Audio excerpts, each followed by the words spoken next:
Tash this from 48 yards.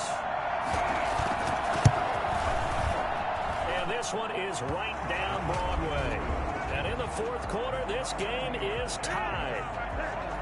I tell you, the life of a kicker. He has not been called on the entire game. He's over there by the net, but they send him out here in the fourth quarter and say, hey, go tie the game, will you? And guess what? He comes through. I just don't know how they do it. I really don't. These cats are a different breed from you and me. That's a pressure kick, but that one was never in doubt. The focus shifts back to Daniel Jones and company. So, Charles, there are the numbers. What's happened here? Defensive adjustments that's caused him to sort of fall off a bit? I think so. That has to happen. You've got to make some changes because in the first half, they were pretty effective.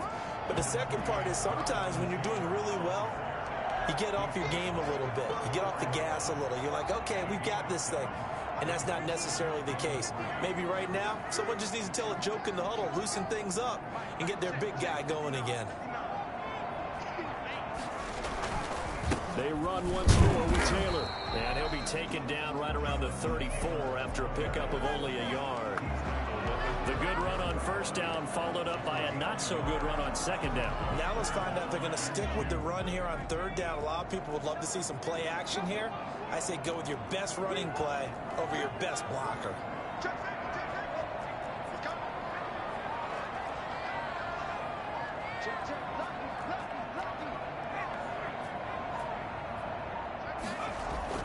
They'll try and run for the first with Taylor. And he won't be close to a first down as he runs into a wall right around the line of scrimmage. No gain on the play there, and it'll bring up fourth down.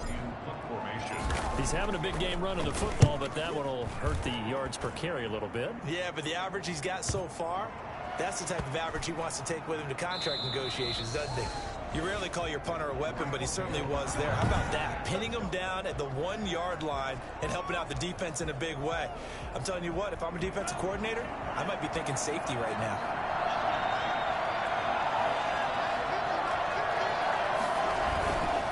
They'll start on the ground with Montgomery. Oh, and he's not going to make it out of the end zone. The push too strong, and that'll be a safety. Well, I don't know if careless is the right word there, but bottom line, here in the fourth quarter tie game, you can't do that. You sure can, Brandon, and not only do you give up the lead, now you've got to turn around, punt it away from your own 20 as well. So it's really a double whammy, but time's starting to become a factor. Getting set to go again as we look at the back, heading onto the field again.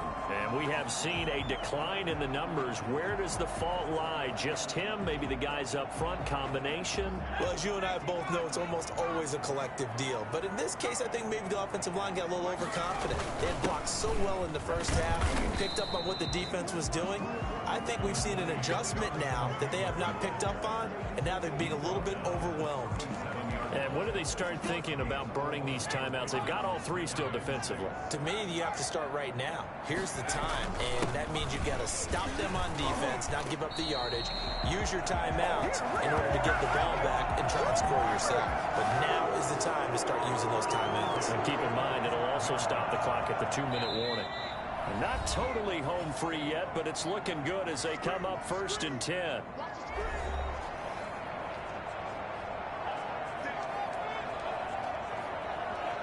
So it's 49er football here as we get you reset. And let's see what they've come up with offensively after having time to talk it over.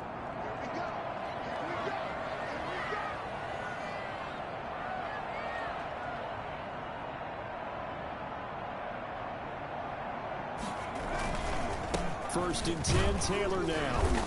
And he'll fight his way forward to about the 48-yard line.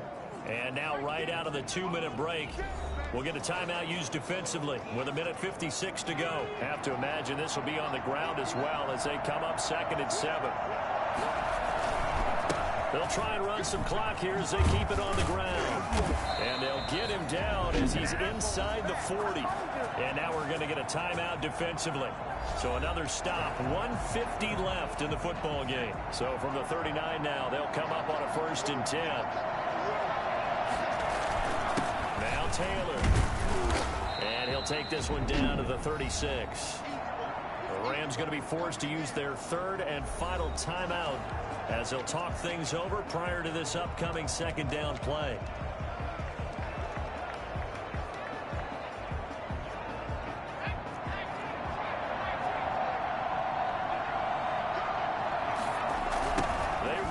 Taylor. And he's going to have to protect the football and take his lumps here at this stage of the game as they stop him behind the line. They'll wind up losing 3. And now it's 3rd down.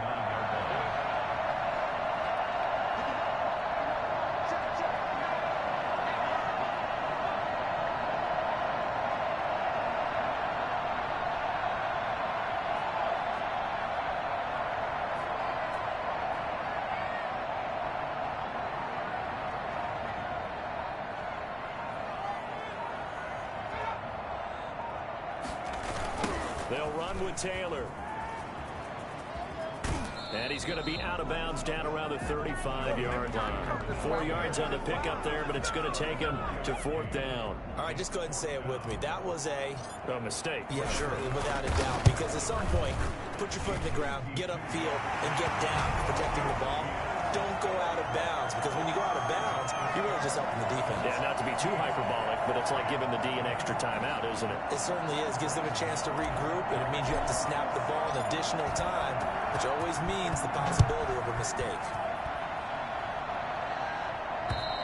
And they will not get a chance to return this one as it's through the end zone for a touchback.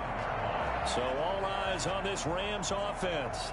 Down by 5, 54 seconds to go. And they're in danger of a 3rd straight loss as they come up on 1st and 10.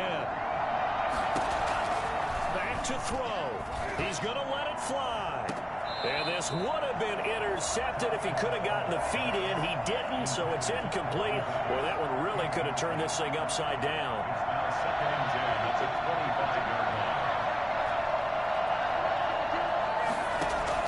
He's back to throw. Looking sideline, incomplete.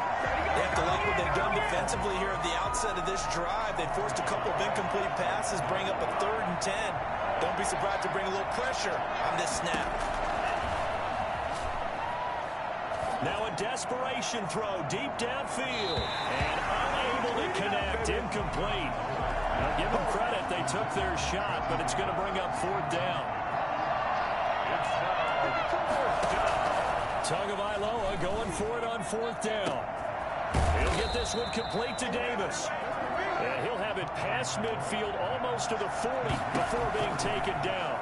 They keep the game alive, at least for the moment, as it's a 1st down. This one caught by Davis.